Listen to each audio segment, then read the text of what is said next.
Welcome to XboxCorner, my name is Alex and today I'm joined by Luke. We'll be running you through our 10 favourite racers available on Game Pass Ultimate right now, so that's going to be including EA Play too. Before we do jump into this, then a quick note, we have plenty of lists just like this one in the pinned comment down below. Think first person shooters, survival, horror and co-op amongst others. Then while we are counting down at 10 games, we wouldn't consider these to be in any particular order, rather a good variety and something for everyone from arcade to a dialed up realism. With that though, look, we're going to get straight into this, hit subscribe, join us here for reviews, Game Pass breakdowns, lists and deals weekly, and let's get started.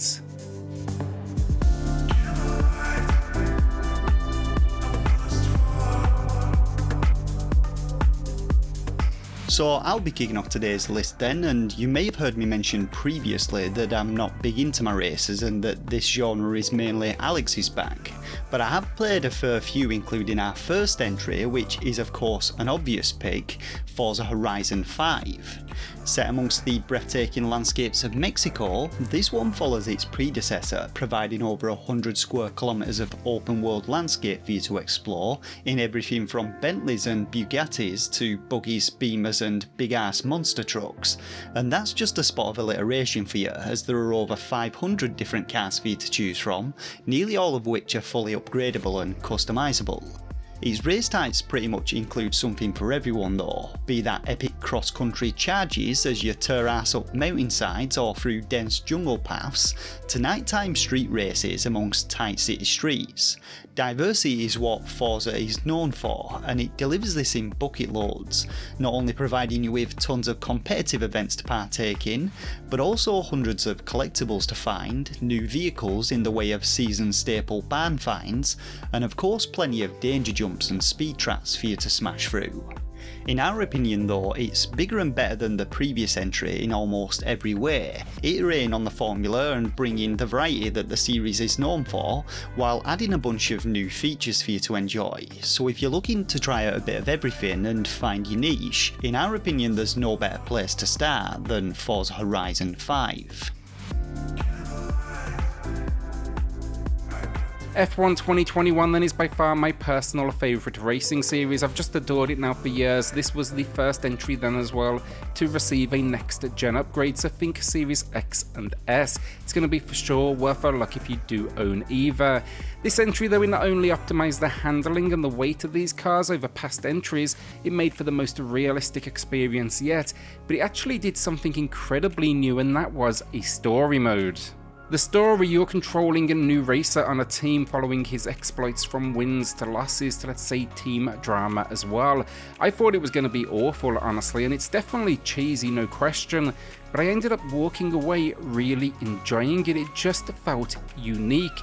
It also then acts for a great entry point for those new to F1, as it does go over many of the rules. Throw in then on top of this quick races, car tuning, pit stops, an extensive career mode, and it's a real winner. Look, sure as well, you can pay for the 2022 edition right now, but honestly, I think this is more than a good enough starting point, and no doubt 22 will eventually arrive on the service as well. 2022 also doesn't feature a story mode, that's going to be continuing in 23 now, and I think that alone is worth a look. It does have online play as well, and my only concern there is I'm on to 2022 myself now, and I'm not sure how busy that service will be. No doubt though, being on Game Pass at least keeps a few players on there. Finally, if you do want to check out the 22 edition, that actually includes a free demo, a free trial right now on the EA Play service. Art of Rally is our next game, and this one is a little different from the other races on our list today, as it drops the standard racer camera and instead opts for a top-down perspective, much like the developer's previous title, Absolute Drift, which was clearly influential in the development of this one. dropping you into an alternative timeline where the golden era of Rally never ended, the game's career mode sees you touring your way through 72 stages inspired by real-world locations, from Finland and Norway to Japan, Germany and Kenya, as you compete for top spot in the notorious Group B, Group A and originally abandoned Group S GT events. And as you'd expect, the game plays very different to other races, feeling more like a realistic Micro Machines title, but don't let its stylized visuals fool you, as there is plenty of challenge to be had with Art of Rally. Each car has its own unique feel thanks to a solid physics engine, with both the road surface and weather impacting on the performance. Tracks are masterfully designed, providing high-speed straights and hairpin turns for you to master your drifting on, and it's definitely one of those easy to pick up but hard to master games, but it also has quite a zen-like feel to it, with a phenomenal synthwave soundtrack for you to race along to. If you're looking for a break from the norm though, Art of Rally is definitely one to check out, and if you're wanting a bit more info on this one, I'll leave a link to our review on it down in the description box below.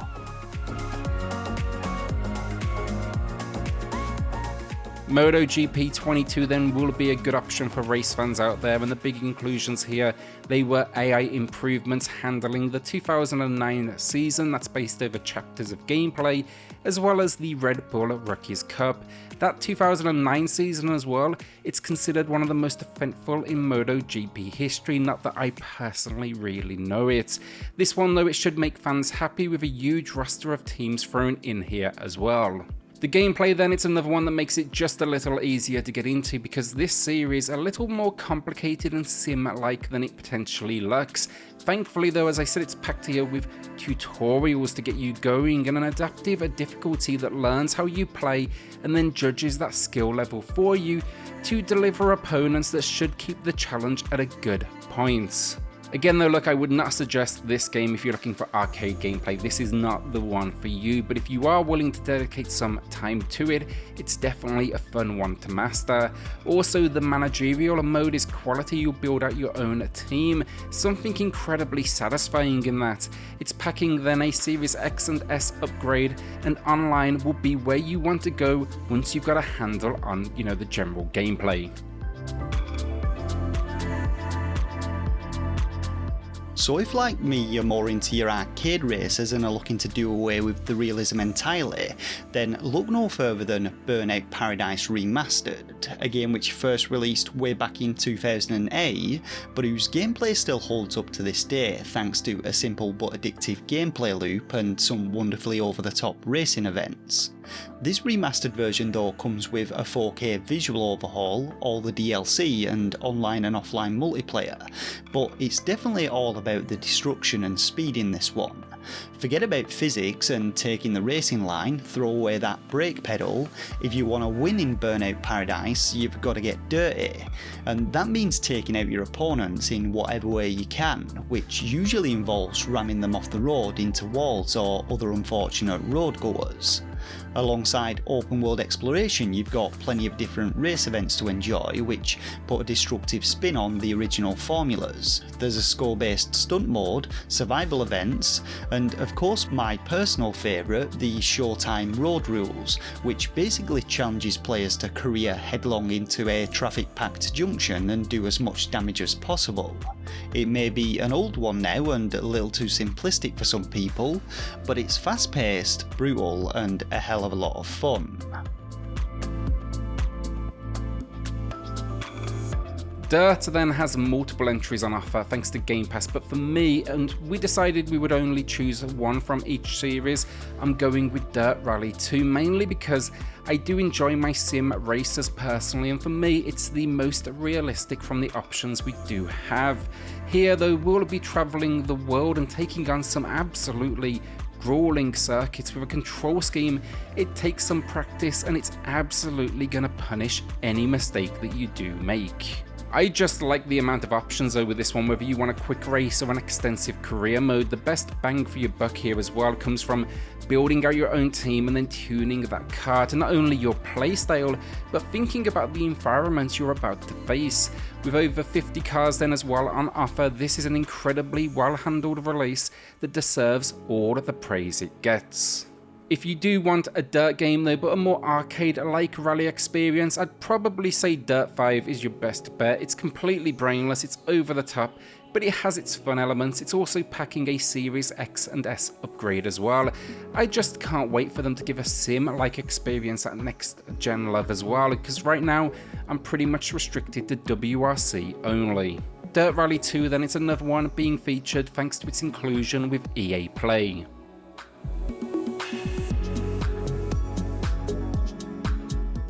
So as Alex said, some of the games on today's list have multiple entries in the series to pick from, and Need for Speed is one of them. But of the 5 available on Game Pass, we've chosen to go with Need for Speed Hot Pursuit Remastered, a 2010 title which, much like Burnout Paradise, has stood the test of time, and 10 years on received a visual overhaul and bundled in all of the original DLC for you to enjoy. Again though, this is a classic arcade racer which puts a spin on the traditional racing format, giving the players the option to play as either an illegal street racer or the police drivers looking to take them down. And the race modes really lean into this concept, adding in a destructive element while still maintaining the high speed racing action that the series is known for.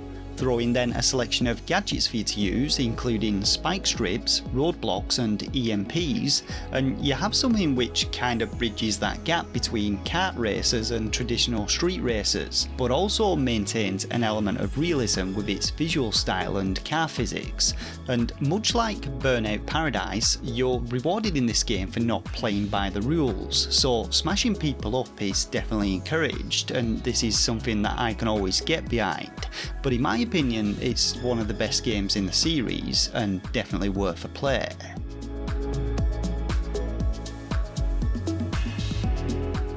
Wreckfest then will be for the arcade fans out there, especially for those that grew up on or like the idea of Destruction Derby. Few racing games out there just get as crazy as this one. It kicks off the career mode on lawnmowers racing around a track in like this, I guess, destruction kind of design. Wreckfest though, more than anything, is about going really fast and experiencing a huge variety of vehicles. You know, if lawnmowers don't cut it for crazy, expect everything here from traditional race cars to buses to sofas that have now been adapted with engines. The animations on the racers themselves, they can be a little weak honestly, but it makes up for it with ragdoll physics that are particularly entertaining. Event types then, think everything from racing but with tracks that have loops, arena, destruction modes, and even a survival offense as well. I was really impressed here. It's just fist scroller stuff when you want to kind of switch off that brain and go really fast. Online then is a blast as well, because few racers throw you online and say, you know what, let's just kind of crash into each other. The only real disappointment, the X and the S upgrade, it's not free, it's $10 or your regional equivalent. It is worth it, it does look decent. The most important upgrade though, it's got to be the locked out frame rates.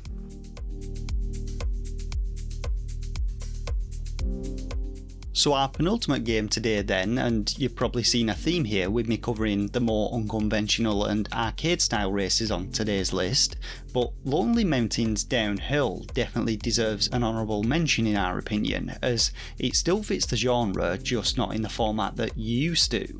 But if you're looking to break away from the usual car-based affairs, then this one is definitely worth a look here. Tasking players with descending from the top of a mountain to a camp at its base, Lonely Mountains Downhill kind of plays like a rally game, requiring all of the precision and skill of these games, albeit on 2 wheels and with some much more exotic landscapes for you to navigate. How exactly you make your way to the finish line though is entirely up to you. Do you play it safe and stick to the trails, or live life on the edge and take things off-road, dodging boulders and trees, all in an effort to smash that timer and take top spot amongst the online leaderboards? It is incredibly simple stuff here, both in terms of its gameplay and basic control scheme, but it's also devilishly difficult, with the custom physics engine really adding to the challenge of this one. Add to that some fantastic level design and beautiful visuals and you're onto a winner. And despite it not having the variety of the other games on our list when it comes to race types, in our opinion it still sits up there amongst the best races on the platform.